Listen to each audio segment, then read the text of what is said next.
सुंदर, अप्रतिम, मनमोहक सौभाग्य अलंकार मंगळसूत्र महोत्सव 100% जीएसटी फ्री.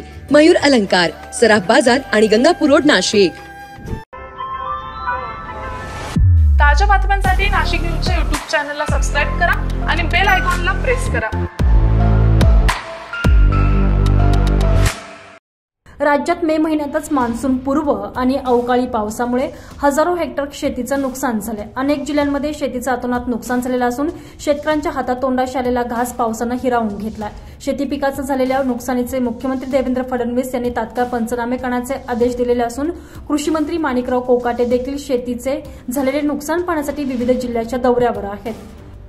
गुरुवारी त्यांचाच मतदारसंघ असलेल्या सिन्नर तालुक्यात असताना शेती नुकसानीबद्दल त्यांनी एक वक्तव्य केलेलं आहे. हार्वेस्टिंग झालेल्या पिकाचे पंचनामे करून काय करणार, ढेकळांचे पंचनामे करायचे का, असं वक्तव्य माणिकराव कोकाटे यांनी केलेलं आहे. त्यांच्या या वक्तव्यामुळे पुन्हा एकदा नव्या वादाला तोंड फुटण्याची शक्यता वर्तवली जात आहे.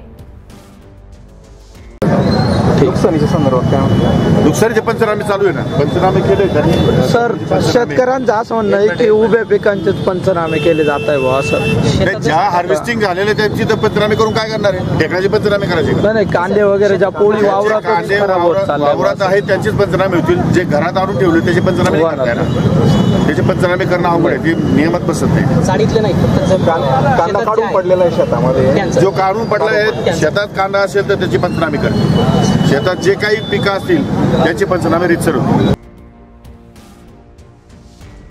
संजय परमार, नाशिक न्यूज, नाशिक.